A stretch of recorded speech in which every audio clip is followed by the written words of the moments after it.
All right, let's dive right in. Today, we're going to tackle the maze of Kentucky's salon regulations. And for all you beauty professionals out there in the Commonwealth, look, this isn't just about boring paperwork or red tape. It's about building an unshakable fortress of professionalism and safety. So, let's get into it. I want you to picture this. It's a crazy busy Tuesday, the salon is buzzing, you're running behind, and then an inspector walks right through the door. Your heart just drops, right? Are you ready? How you answer that question in that split second, well, that's what separates the good salons from the truly great ones. And this quote right here, it gets to the absolute heart of the matter. Compliance isn't some frantic last-minute scramble because you think an inspection might be coming. No, it's a permanent way of operating. It's a state of excellence that's just baked into your salon's DNA, day in and day out. So how do we get to that state of readiness? Well, first things first, you gotta know the rules of the game. When that inspector shows up, what can they really do? What power do they have? Understanding this is step one to feeling confident instead of, terrified. And let me tell you, the power an inspector has is pretty staggering. According to the regulations, they can walk in completely unannounced anytime you're open for business.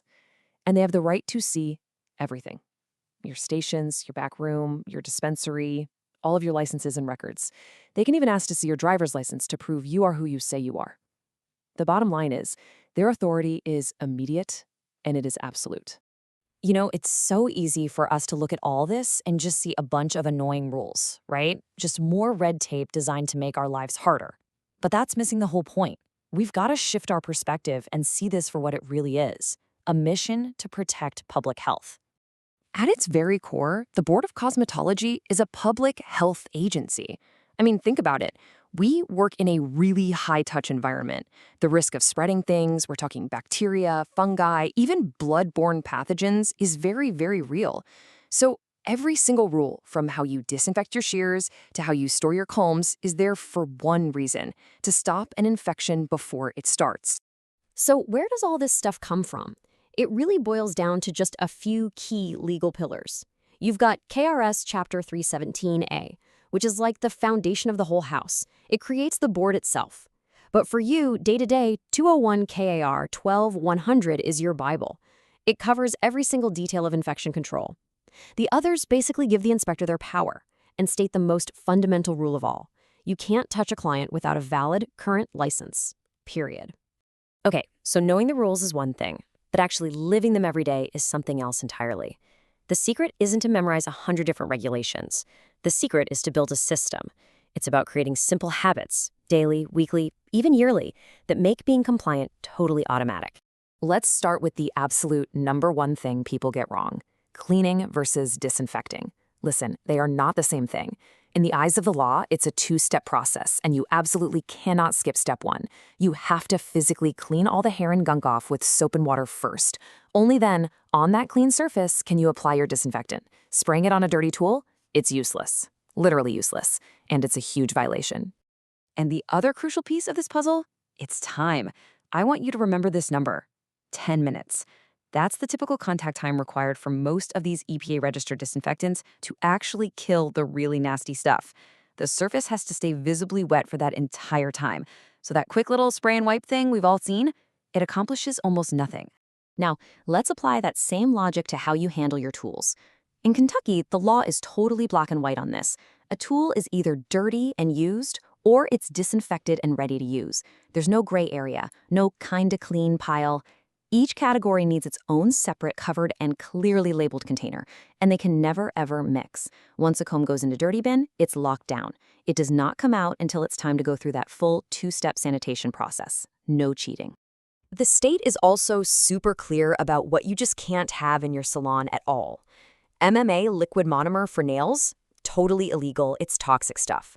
Those aggressive callus files, the ones that look like a cheese grater, banned. The risk of cutting someone and causing a major infection is just way too high. And of course, things like double dipping a wax stick or thinking a UV light box is a substitute for real disinfection, those are major no-nos. Okay, shifting gears a little, let's talk about your actual license. This is a big one, guys, so listen up.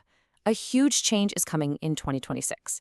Kentucky is moving away from renewing your license every single year. Instead, we're moving to a biennial system, which just means every 2 years. So here's the key takeaway. During that renewal window in July 2026, the fee is going to be double what you're used to. But don't panic. It's just because it's covering you for 2 full years. You definitely want to put a reminder in your calendar for that one now. So we've covered the rules. We know what we're supposed to do. But what happens if you don't? What are the consequences? Well, I'm going to be honest. Recent legislation has dramatically raised the stakes. And this is something every single salon owner and stylist needs to understand. There's a piece of legislation called Senate Bill 22. It went into effect in 2025, and it completely rewrote the rule book on penalties. What might have been a simple fine or a slap on the wrist in the past, well, that has changed in a big, big way. And what's the new ultimate penalty? It's this: immediate closure. We're talking shut down on the spot. No warning, no grace period, just an inspector putting a sign on your door that says, "You are closed until further notice." So you're probably asking, what on earth could be so bad that they shut you down immediately?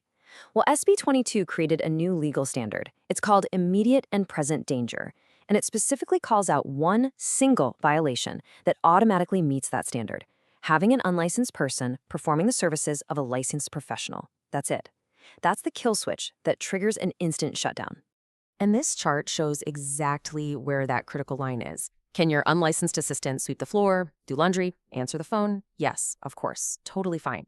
But the second their hands touch a client for a service, even something that seems so minor, like shampooing their hair, taking off old nail polish, or just draping the cape before color service, boom, that's the line. You've just crossed into immediate and present danger, and that's what can get your doors locked. Okay, I know that last part was heavy, and it can all feel pretty overwhelming. But here's where we pivot. Let's flip the script entirely. Compliance isn't a burden. It's not a headache you have to manage. It's actually your ultimate strategy for building a successful, thriving business. I mean, why go through all this trouble? Because at the end of the day, a deep culture of compliance protects the 3 things that are absolutely priceless in your business.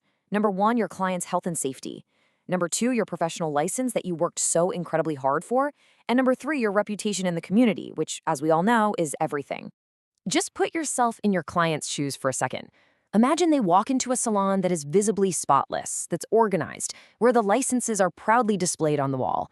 Before you've even said a word to them, you've built this massive foundation of trust. They feel safe. They know they're in the hands of a true professional.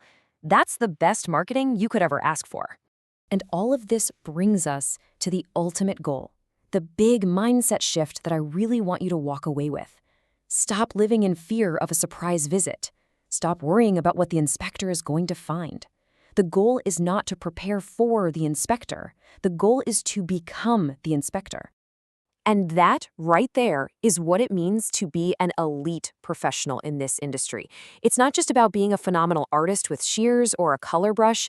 It's about this deep, unwavering commitment to education, to safety, and to upholding the absolute highest standards of our craft. So I'll leave you with this one question to think about. The next time you walk through your salon doors, I want you to look around with fresh eyes, with an inspector's eyes, and ask yourself honestly, have you become the inspector?